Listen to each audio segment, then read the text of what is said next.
Now, as we have a little more than a week to go before the midterms in the U.S., midterm elections in the U.S., where Rita and I are about to head off to cover, it's worthwhile to have a look at how scared the Democrats are. You want to gauge that? Well, check this out. They've let Joe Biden out of the basement. Of course, when they did that, it didn't go so well.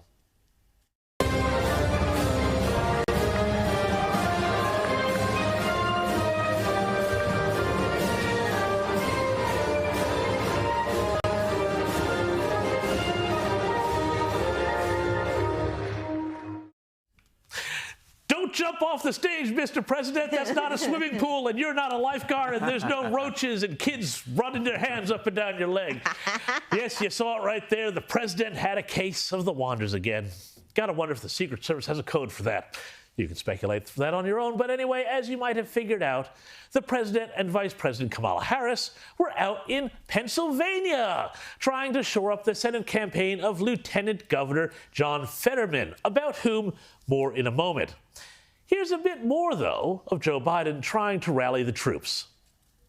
And by the way, if they do, that means, not a joke, everybody, that's why we were defeated in 2018 when they tried to do it. We went to 54 states. 54 states, Mr. President. Not a joke. Next, he's going to tell us how John Shane is going in his race against Charles Kimboat in the state of West Zembla. He also misreferred to Governor Mary Gay Scanlon as, well, have a listen. I keep telling Mary Kay, I'm from Scranton. I'm sure she really cares you're from Scranton. Yes, anyway. And he also made this bizarre assertion about gas prices. Since the election, we've taken gas prices down from where they were.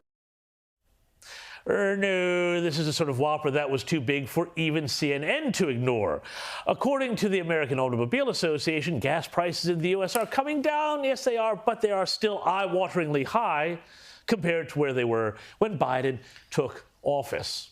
So what's this whole Pennsylvania gallivant about? Well, their Senate race is a toss-up, as Dr. Mehmet Oz, a celebrity doctor with about 1 million times more fame and relevance than Norman Swan ever managed to achieve, campaigns against John Fetterman, a far-left progressive with really radical ideas about crime, borders, energy, and a whole lot else. Here's Dr. Oz laying some of that out against Fetterman in a debate last week. We have a catastrophe at the border, and we should not have sanctuary cities as John Fetterman has tried to introduce. But I've been into the parts of Philadelphia and Allentown and Reading where we have large Latino populations. I understand the challenges of the border. My father was an immigrant. My mother were immigrants. You know, I understand what legal immigration offers us, but the completely porous, open nature of our border, which John Fetterman supports, has created a humanitarian crisis with cartels profiting with human trafficking operations. They take the money, they buy narcotics from China and bring that into our country, and it's making every state a border state. Pennsylvania is already a border state because we're top 3 in the country in fentanyl overdoses. Lisa, I can't go anywhere where giving any big event where I don't meet multiple people who say their personal lives have been destroyed because of fentanyl overdoses. Yet John Fetterman not only wants an open border, not only supports sanctuary cities, but he wants to legalize all hard drugs in America. Now compare that performance to that of Fetterman, who, by the way, suffered a stroke back in May, and nobody seems to be allowed to talk about it. You're saying tonight that you support fracking, that you've always supported fracking, but there is that 2018 interview that you said, quote, I don't support fracking at all. So how do you square the two? Oh, I do support fracking, and I support fracking, and I stand and I do support fracking. Last week, you released this note from your doctor saying you can work full duty in public office, but you have not released your detailed medical records surrounding your stroke. Mr. Fetterman, will you pledge tonight to release those records in the interest of transparency? You have 60 seconds. No. Yeah, again, my Dr. L believes that I'm fit to be serving, and that's what I believe is where I'm standing. Our Next Star poll shows 51% of Pennsylvania voters disapprove of the president's job performance. You have publicly supported many of his policy positions.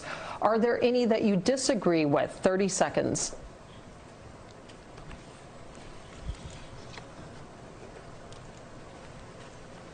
No, I just believe he needs to do more about supporting and fighting about inflation.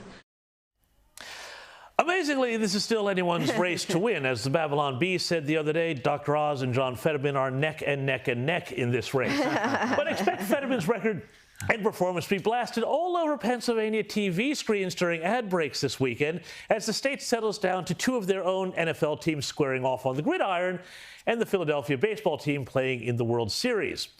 But the fact that they've wheeled out the president tells me that the Dems are nervous.